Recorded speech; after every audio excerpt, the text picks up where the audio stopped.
12 action steps to develop your business plan as a licensed real estate professional. We want to give you the exact 12 steps to take to build out your business plan,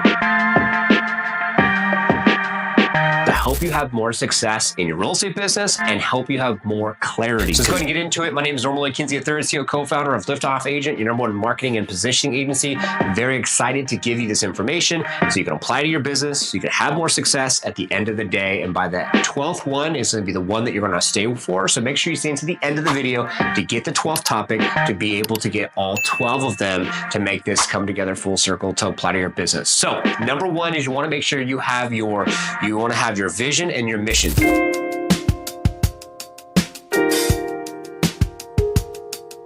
You have to think about what your mission is and what your vision is as far as your company. So I'm going to go ahead and tell you specifically what ours is, starting with the mission. Our mission is to supersede the real estate marketing standard by innovating, positioning, and inspiring our family of clients by building the foundation and a roadmap for consistent growth so our agents can have the support they need to take their business to new levels.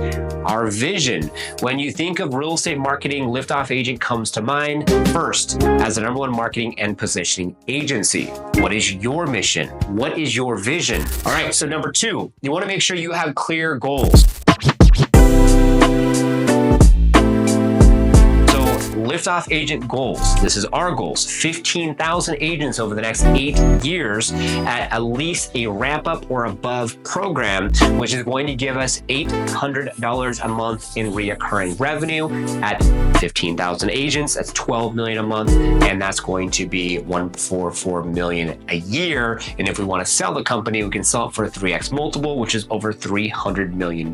So we want to serve 15,000 agents to help them either start, ramp, or scale the real estate business, passively be able to prospect, be able to leverage technology to stop repeating themselves so they can have more success at the end of the day. What is your job? What is your goal? What is your things? Okay, you want to help 12 families over the next 12 months so you can be able to help them get into their dream home. Think about what your goals are. Get clear about your goals. Are you going to start a team, a brokerage? You want to be a single agent? You want to have how many families do you want to serve? How much money do you want to bring in? You want to bring in 12 million, 15 million? Do you want to bring in 100 million? Number three, identify the target market.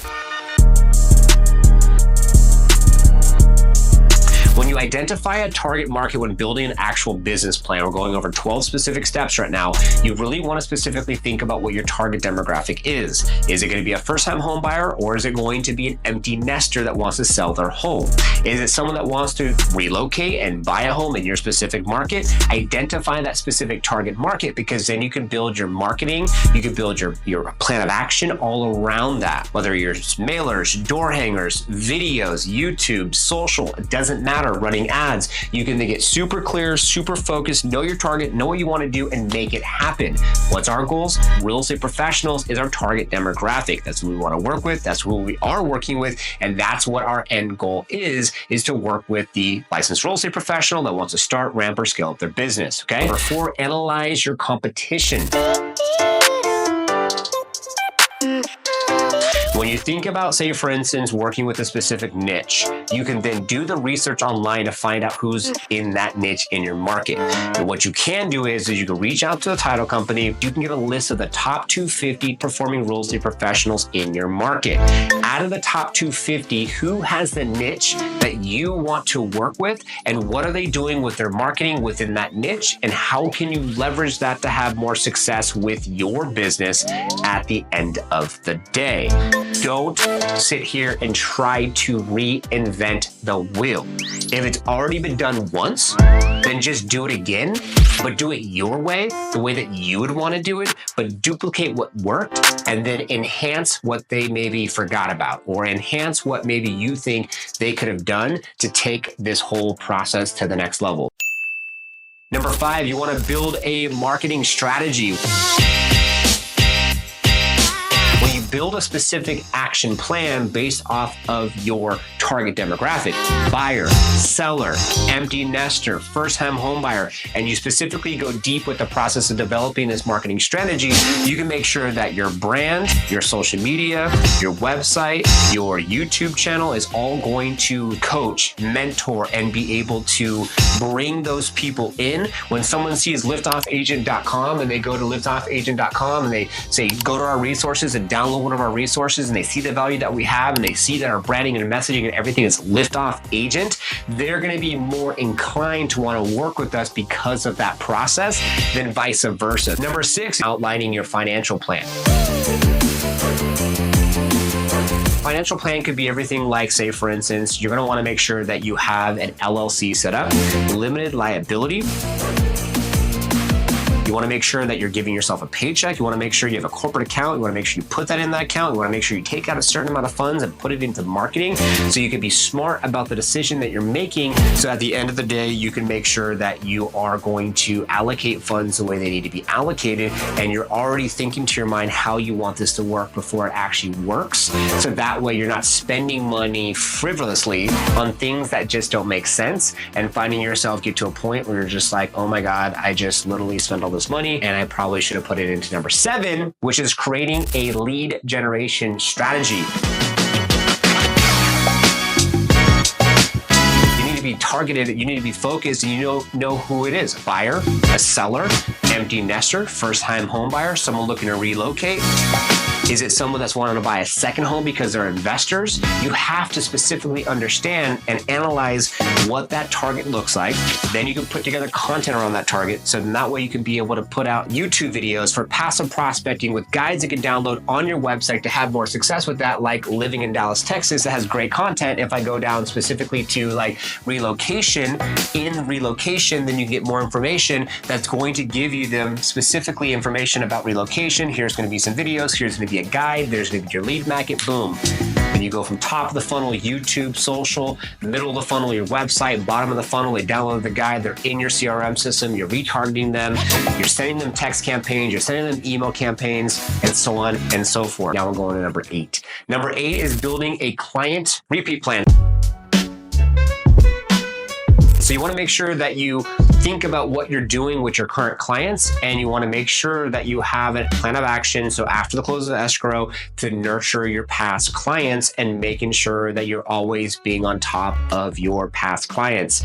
Thank you for working with me. Here's your closing gift after the first 30 days. How's your first month been? What's been going on? Do you need any help with anything? Do all utilities, everything set up properly? Fantastic. 6 months, how's everything working out? 1 year, how's everything working out? Congratulations. Here's going to be pizza and whatever it is on me because you had 1 year anniversary, and set that up in your CRM system so you can make sure that you notify them every single year with a congratulations, and then make sure you're following up with them on their birthdays, and you're sending them, even if it's like $5 gift card to Starbucks for a birthday. You want to make sure that you always are thinking about getting repeat business and have a plan of action for that. Okay, that's number 9.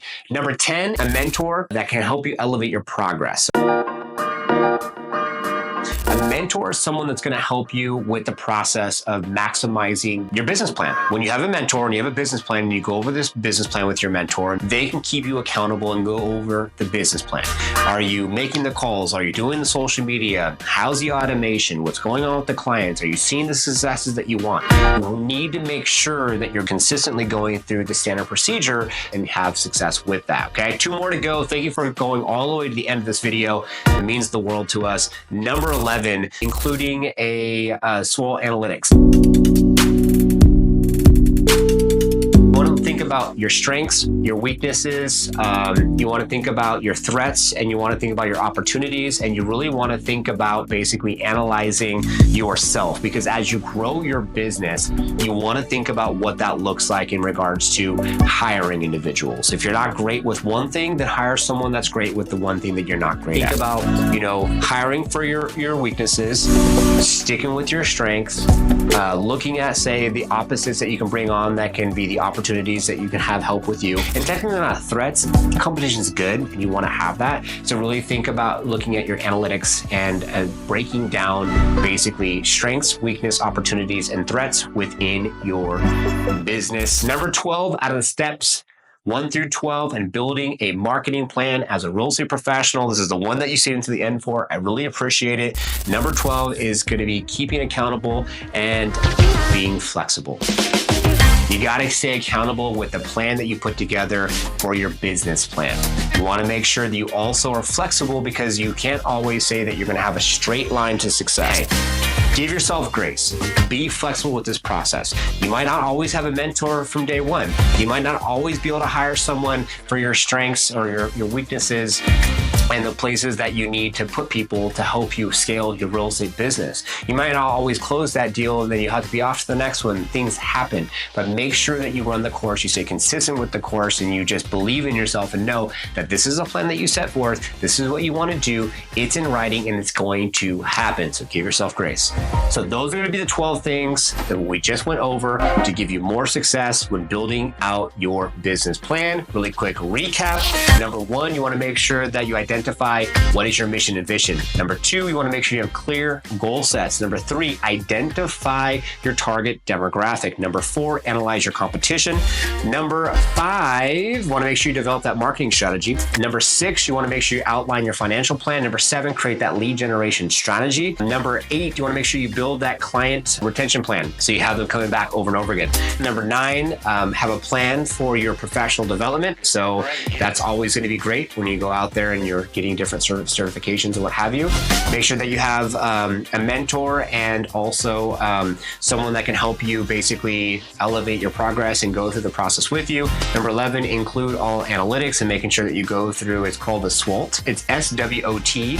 So strength, weakness, opportunities, and threats. And then number 12, keep it accountable and flexible. So thanks for watching. Subscribe, like, notification bell. Was it helpful? Give me your comments down below. If you do need a copy of what we have here, we can get you a copy of what we have in regards to my notes here that I put in the video. So that way you can be able to have them for your reference. And then you could use this as a framework. And there's some additional notes here as well. So until the next one,